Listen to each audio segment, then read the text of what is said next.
अस्सलाम वालेकुम नाज़रीन, आपका होस्ट बिन्यामीन शौकत हाज़िर खिदमत है। आप देख रहे हैं किसान न्यूज़ टीवी। नाज़रीन, आज हम बात करेंगे ज़री तालीम की अहमियत के हवाले से। नाज़रीन, मैंने तकरीबन 10 कंट्रीज़ विज़िट किए हैं और ये तमाम जो है वो तरक्की याफ़्ता ममालिक थे। उसमें एक चीज़ मैंने देखी है कि जो बच्चा सबसे ज़हीन होता है, जो सबसे ज़्यादा पढ़ा लिखा होता है, जिसकी तालीम ज़्यादा होती है, उसको ज़राअत में डाला जाता है। वो लोग उस बंदे को ज़रई शोबा में भेजते हैं। लेकिन बदकिस्मती से पाकिस्तान में इससे बिल्कुल बरअक्स है। ऐसा बच्चा जो मैट्रिक में फ़ेल होता है या कम से कम मिडल पास होता है तो उसको ज़राअत में भेज दिया जाता है। उसका नतीजा नाज़रीन आपके सामने है। फार्म की इकनॉमिक्स देख लें, वो सारी फ्लॉप हो जाती हैं। उसकी वजह सिर्फ ये होती है कि हम इस शोबा में ऐसे बच्चे को लेके आते हैं जिसकी अंडरस्टैंडिंग नहीं होती, जबकि इस शोबा की ज़रूरत इसके बिल्कुल बरअक्स है। यहाँ हाईली क्वालिफ़ाइड आला तालीम याफ्ता लोगों की ज़रूरत है। प्यारे किसान भाइयों, अगर हम अपना ज़रई निज़ाम उठाना चाहते हैं तो हमें कम से कम अब से अपने बच्चों को एजुकेट करना होगा। आज हम एक ऐसे इदारे में मौजूद हैं जहाँ आपके बच्चों को ज़रई तालीम दी जाती है, जहाँ उनको बताया जाता है कि तरक्की याफ्ता ज़राअत क्या है, जहाँ उनको तरीके बताए जाते हैं कि आप किस तरह ज़राअत में महारत हासिल कर सकते हैं। तो नाज़रीन, आज हम आपको इस इदारे से, हम इस वक्त मौजूद हैं यूनिवर्सिटी ऑफ पंजाब के इदारा ज़रई उलूम में, जहाँ मुख्तलिफ़ शोबाजात हैं और जहाँ मुख्तलिफ़ जो ज़रई अमूर हैं उसके ऊपर तालीम दी जाती है। तो नाज़रीन, आज हम आपको इसके मुख्तलिफ़ शोबाजात का विज़िट करवाते हैं और इनके माहिरीन से भी मिलवाते हैं। चलिए।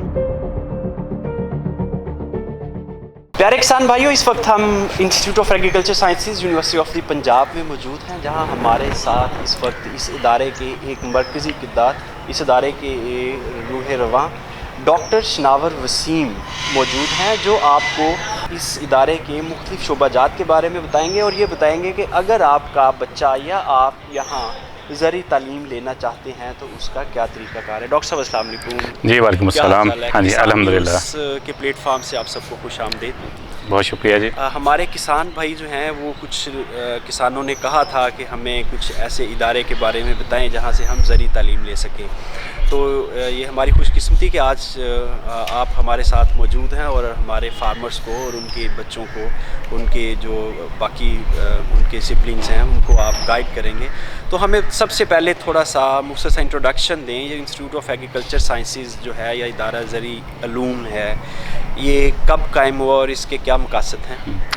बिस्मिल्लाहिर्रहमानिर्रहीम। सबसे पहले तो किसान टीवी का शुक्रिया कि आपने जो है हमें ये मौका दिया कि हम अपने इस इदारे को जो है वो किसान भाइयों के साथ, आम लोगों के साथ जो इंट्रोड्यूस करवा सके, क्योंकि अभी भी बहुत सारे लोग हैं जिनको शायद इल्म नहीं है कि पंजाब यूनिवर्सिटी में भी इंस्टीट्यूट ऑफ एग्रीकल्चर साइंसेज जो अपना काम कर रहा है। इस्टेब्लिशमेंट की बात आपने की, तो इट वाज इस्टेब्लिश्ड, ये जो है 2010 में ये इदारा इस्टेब्लिश हुआ और इसने यहाँ पे पंजाब यूनिवर्सिटी में BSc honours agriculture specialisation in plant pathology ये प्रोग्राम यहाँ पे शुरू किया। तो उस वक्त 2010 में सिर्फ ये एक प्रोग्राम था। फिर 2012 में हॉर्टिकल्चर स्पेशलाइजेशन जो है वो BSc ऑनर्स लेवल पे शुरू किया गया। 2013 में जो है वो फूड साइंस एंड टेक्नोलॉजी को भी इंट्रोड्यूस करवाया गया BSc लेवल पे, और इसके साथ MSc ऑनर्स में भी जो है वो फूड साइंस एंड टेक्नोलॉजी के एडमिशन्स किए गए। 2015 में अल्हम्दुलिल्लाह मज़ीद तरक्की हुई और एक और subject entomology as a specialisation यहाँ पे इंट्रोड्यूस करवाया गया BS लेवल पे। दैन 2018 में जो है वो एग्रोनॉमी भी शुरू हुआ। तो इस वक्त इस इदारा में जो है BSc honours agriculture in 5 specialisations, plant pathology जो कि पेरेंट है, horticulture, food science and technology, entomology and agronomy, इसमें हम BSc ऑनर्स लेवल पे तालीम दे रहे हैं। मास्टर जो है वो 4 स्पेशलाइजेशंस में है फॉर द टाइम बीइंग, वो plant pathology, horticulture, food science and technology and entomology, और इंशाल्लाह ज़ाहिर है एग्रोनॉमी का भी हम जल्दी, क्योंकि BS का हमारा बैच निकल रहा है, तो आगे हम इंशाल्लाह ये भी शुरू करेंगे। तो इस वक्त टोटल 5 स्पेशलाइजेशंस जो है जहाँ जिसमें हम बच्चों को जो है वो ट्रेन कर रहे हैं, तालीम दे रहे हैं इस इदारा में। डॉक्टर साहब, ये तो हमारे किसान भाइयों के लिए थोड़ी आसानी पैदा करें। ये आपने बड़े मुश्किल नाम ले लिए हैं, ये जी। थोड़ा आसान अल्फाज में बताएं कि किसान इससे कैसे मुश्किल। जी बिल्कुल बिल्कुल।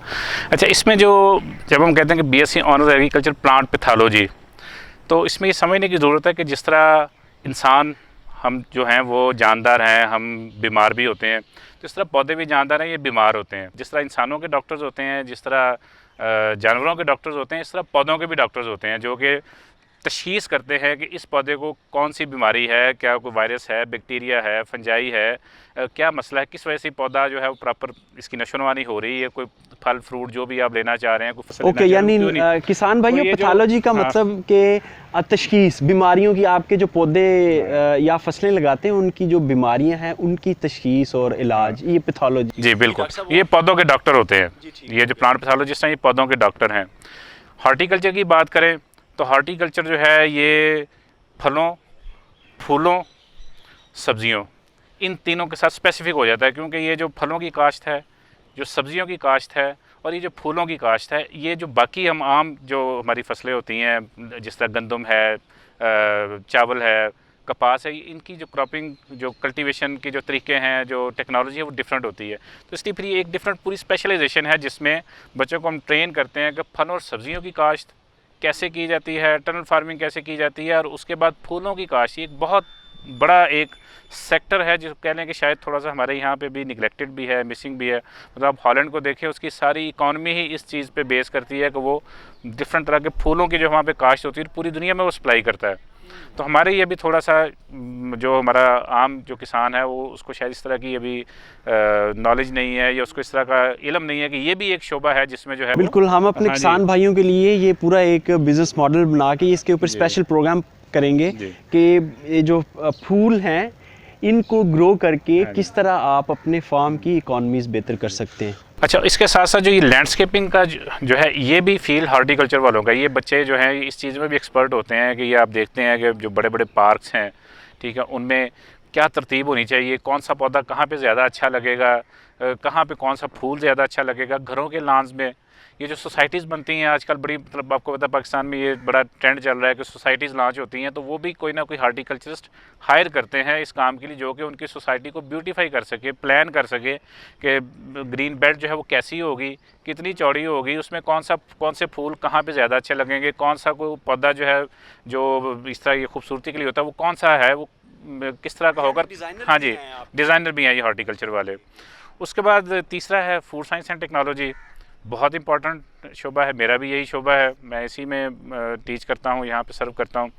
तो इसमें यह कि एग्रीकल्चर प्रोड्यूस जब आ गई है, रॉ प्रोड्यूस आ गई है, बेशक वो ग्रेन्स हैं, वो दाने हैं, वो कोई फूल है, वो कोई फल है, वो कोई सब्ज़ी है, अब उसको जो है जब किसान ने हार्वेस्ट कर लिया, जब वो तैयार हो गई है, तब उसको कैसे डील करना है, क्योंकि अगर आप उसको प्रॉपर फील्ड में उसको प्रॉपर तरीके से उसको हार्वेस्टिंग के बाद डील नहीं करते हैं तो जल्दी ख़राब हो जाती है।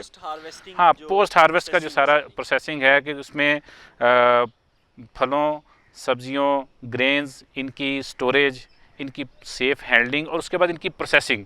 अब जितनी भी फूड इंडस्ट्री है ज़ाहिर है वो एग्रीकल्चर बेस्ड है ना, कोई एग्रीकल्चर से कमोडिटी आ रही है तो सेब आ रहे हैं तो जैम बन रहा है, स्ट्रॉबेरी आ रही है तो आगे जैम बन रहा है, कुछ जेली बन रही है, ये बिस्किट्स वगैरह गंदम आ रही है तो उससे, तो जितनी भी प्रोसेसिंग है हमारे जो बच्चे जो जिनको हम ट्रेन करते हैं इनकी मेजर जो जॉब्स हैं वो फूड इंडस्ट्री में होती हैं। जितनी भी फूड इंडस्ट्री हैं ये अब पंजाब फूड अथॉरिटी ने बाई लॉ भी इनको इंडस्ट्रीज़ को बाउंड किया हुआ है कि ये फूड टेक्नोलॉजिस्ट को हायर करेंगी। तो हमारे जो ट्रेन किए हुए बच्चे हैं food technology, food science and technology वाले, वो as a production manager production department में स्टार्ट करते हैं नीचे वाले लेवल से और मैनेजर और ऊपर तक जाते हैं एग्जेक्टिव में। क्वालिटी डिपार्टमेंट जो होता है हर इंडस्ट्री में क्वालिटी एश्योर करने के लिए कि फूड जो प्रोसेस हो रही है ये सेफ़ है, ये किसी तरह का कोई नुकसान नहीं पहुंचाएगी, और जो सेट क्वालिटी स्टैंडर्ड्स हैं कि इस तरह की खुराक बनानी है, इस तरीके की प्रोडक्ट बनानी है, उसको एश्योर करते हैं। चौथा शोबा हमारा एंटोमोलॉजी, कीड़े, आपको पता है पेस्ट जिनको हम आम ज़ुबान में किसान भी समझते हैं, एक बहुत बड़ा फैक्टर है जो कि नुकसान पहुँचाते हैं आगे फसलों को, फूलों को, फलों को। तो एंटोमोलॉजी के जो शोबा है इसमें बच्चों को ट्रेन करते हैं कि कौन सा फल, कौन सी सब्ज़ी, कौन सी फसल, ठीक है जी, इस पर किस तरह के पेस्ट आ सकते हैं और उनका तदारुक कैसे करना है, कौन सी दवाई यूज़ करनी है, कितनी मिकदार में यूज़ करनी है, कब यूज़ करनी है। तो ये पूरा ये भी एक अलग फील्ड है। डॉक्टर साहब ये भी हाँ तो एक इंटरेस्टिंग चीज़ है कि कौन से जो कीड़े हैं उनको बचाना है और किन कीड़ों को मारना है। This is highly technical. जी, ये तो अब चल रही है ना चीज़ें कि बायो कंट्रोल रही है, वो कि जो दोस्त कीड़े हैं उनको बचाना है, जो दुश्मन कीड़े हैं उनको मारना है।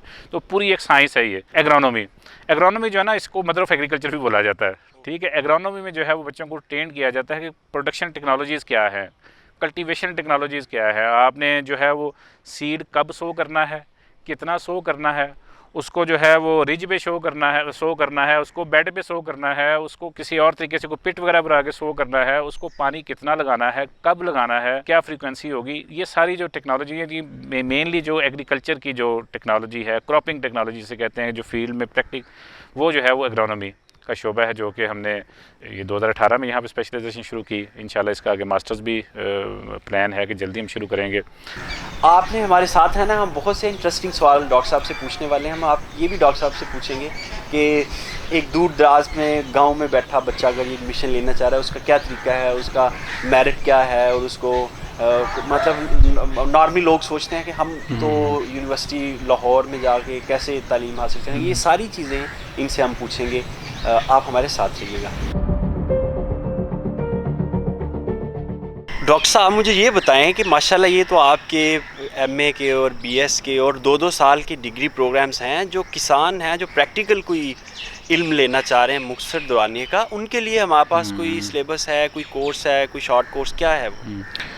हाँ, ये आपने बड़ा इम्पोर्टेंट और बड़ा ज़बरदस्त सवाल किया है, क्योंकि इसमें हमें डिमांड भी आती है फार्मर कम्युनिटी से भी, और डेफिनेटली ये नीड ऑफ टाइम है।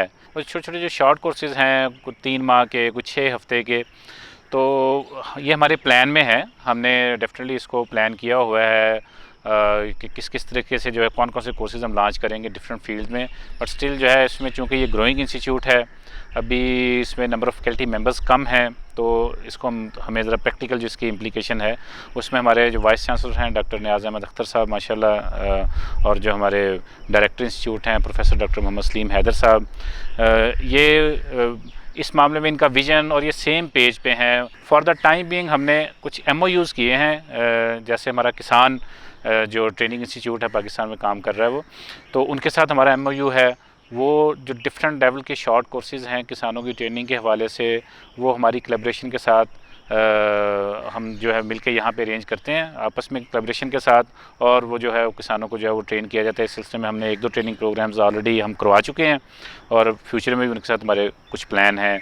इस तरह सी शाइन एक ग्रुप है पेस्ट मैनेजमेंट के जो सर्विसेज देता है, वो उनके साथ हमारा MOU है। वो भी फूड सेफ्टी और पेस्ट मैनेजमेंट के पॉइंट ऑफ व्यू से कुछ उनके साथ भी हमारे चीज़ें इन प्लान हैं। डॉक्टर साहब ये 2010 में इदारा बना और 2020 में इसको एक स्टेटस मिल गया फैकल्टी का। माशाल्लाह ये 10 साल में बड़ा मुख्तसर टाइम होता है इदारों का स्टेटस चेंज होने में। तो ये स्टाफ की मेहनत थी या कोई ख़ास, ये किस तरह अचीव किया आपने ये स्टेटस?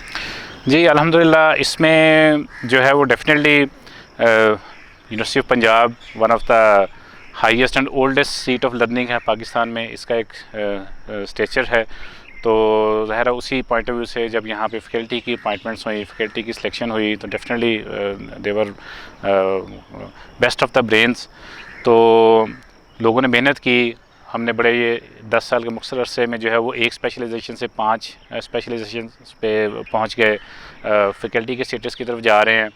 और हमारा जो इंस्टीट्यूट है रिसर्च के पॉइंट ऑफ व्यू से भी one of the leading institute है विद इन पंजाब यूनिवर्सिटी। और इसमें पिछले 2 साल से जो QS रैंकिंग, जो कि इंटरनेशनल रैंकिंग होती है, तो उस QS रैंकिंग में पंजाब यूनिवर्सिटी का इंस्टीट्यूट ऑफ एग्रीकल्चर साइंसेज जो है, ये उनके जो फर्स्ट बैंड है 250 वाला, उसमें पिछले 2 साल से जो है वो स्टैंड कर रहा है। और नंबर ऑफ़ रिसर्च पब्लिकेशंस की बात करें तो उसमें भी हमारा जो इंस्टीट्यूट है विद इन पंजाब यूनिवर्सिटी, जो डिफरेंट इदारे हैं उनमें जो है वो जो टॉप 3 इंस्टीट्यूट्स हैं, one of them is institute of agriculture sciences research productivity के हवाले से। ओह माशाल्लाह, दैट्स ग्रेट। नाज़रीन, आप देख सकते हैं कि हम शायद ये इसी वाले कमरे में बैठ के प्रोग्राम कर रहे होते, लेकिन हम ये पसीने में और गर्मी में प्रोग्राम इसलिए कर रहे हैं कि डॉक्टर साहब ने कहा ये एग्रीकल्चर का काम है और किस्सा ज़मीं बरसरे ज़मीं ही अच्छा लगता है, हम खेतों में ही जाके काम करें। आपको हम खूबसूरत फील्ड्स दिखा रहे हैं, यूनिवर्सिटी के मुख्तलिफ एरियाज़ दिखा रहे हैं, और ये भी हम आपको मज़ीद कुछ यहाँ जो इनके ऑर्चर्ड और कुछ वेजिटेबल्स वगैरह लगी हुई हैं वो भी इंशाल्लाह आपको दिखाएंगे। आप हमारे साथ रहिएगा। डॉक्टर साहब, यूनिवर्सिटी जो पंजाब यूनिवर्सिटी है इसका माशाल्लाह बड़ा मेरिट होता है, और ये बाकी जो यूनिवर्सिटीज़ हैं उसमें अक्सर औकात टॉप पे ही होता है। तो मुझे ये बताएं कि ये इदारा ज़री अलूम जो है इसके मेरिट का क्या स्टेटस है और ये कहाँ स्टैंड करता है अमंग अदर यूनिवर्सिटीज़? बड़ा इंपॉर्टेंट क्वेश्चन किया आपने। इसमें ये इस समय जो पिछला आपका क्वेश्चन था और उसका जो मैंने आंसर दिया उससे थोड़ा सा लिंक भी करता है। आपने पूछा ना कि ये इंस्टीट्यूट कैसे इतनी जल्दी इतने शॉर्ट स्पैन में इसने ग्रो किया, तो इसमें मैं समझता हूँ कि और वाइस चांसलर साहब भी अक्सर अपनी तकारीर में ये बात करते हैं कि स्टूडेंट्स जो है ना, they are one of the main stakeholder. तो इस हवाले से मैं ये बात करूँगा कि अल्हम्दुलिल्लाह हमारा जो इदारा है इंस्टीट्यूट ऑफ एग्रीकल्चर साइंसेज, इसमें जो बीएससी ऑनर्स एग्रीकल्चर का जो एडमिशन का मेरिट है that is highest of all of the institute इन पाकिस्तान। जितने भी पाकिस्तान में इस डिग्री प्रोग्राम को जो इंस्टीट्यूट ऑफर कर रहे हैं इस डिग्री प्रोग्राम को, तो इस डिग्री प्रोग्राम को जो भी मेरिट बनता है हमारा इंस्टीट्यूट का मेरिट जो है वो उन सबसे ज़्यादा हाई है। यहाँ पे लास्ट ईयर भी जो हमारा मॉर्निंग प्रोग्राम का जो मेरिट था वो ऑलमोस्ट कोई 80% एग्रीगेट पे जो है वो क्लोज़ हुआ। जो हमारा इवनिंग प्रोग्राम था, सेल्फ सपोर्टिंग जो प्रोग्राम है, वो 84% पे जो है वो क्लोज़ हुआ। चले माशाल्लाह, ये ज़बरदस्त हो गया कि इदारा ज़री अलूम ने भी पंजाब यूनिवर्सिटी की लेगेसी जो है वो कायम रखी है और मेरिट जो है वो आप ही होता है। नाजरीन, क्या प्यारे किसान भाइयों, आपने देखा कि इदारा ज़री अलूम किस तरह हमारे ज़राअत की खिदमत कर रहा है और आपके बच्चों को किस तरह तरबियत दे रहा है। आप भी अगर डेवलप्ड किसान बनना चाहते हैं, तरक्की याफ्ता किसान बनना चाहते हैं, आप भी अगर चाहते हैं कि आपकी पर एकड़ यील्ड ज़्यादा हो, आपके फार्म की इकनॉमिक्स बेहतर हो, तो यकीनन इसका एक ही हल है, या ख़ुद तालीम हासिल करें ज़राअत की, या अपने बच्चों में से किसी लायक बच्चे को ज़राअत की तालीम हासिल करवा दें। आपका फार्म किसी भी तरक्की याफ्ता मुल्क के फार्म से कम नहीं होगा। हम नहायत मशकूर हैं डॉक्टर साहब के कि उन्होंने हमें इस गर्मी के मौसम में टाइम दिया और पसीने से शराबूर भी हुए, लेकिन हमने चूँकि ये प्रोग्राम आप लोगों के लिए करना था हमने किया। नाजरीन, अपने होस्ट को और अपने गेस्ट को इजाज़त दीजिए। आपसे मुलाकात होगी एक और प्रोग्राम में। खुदा हाफिज़।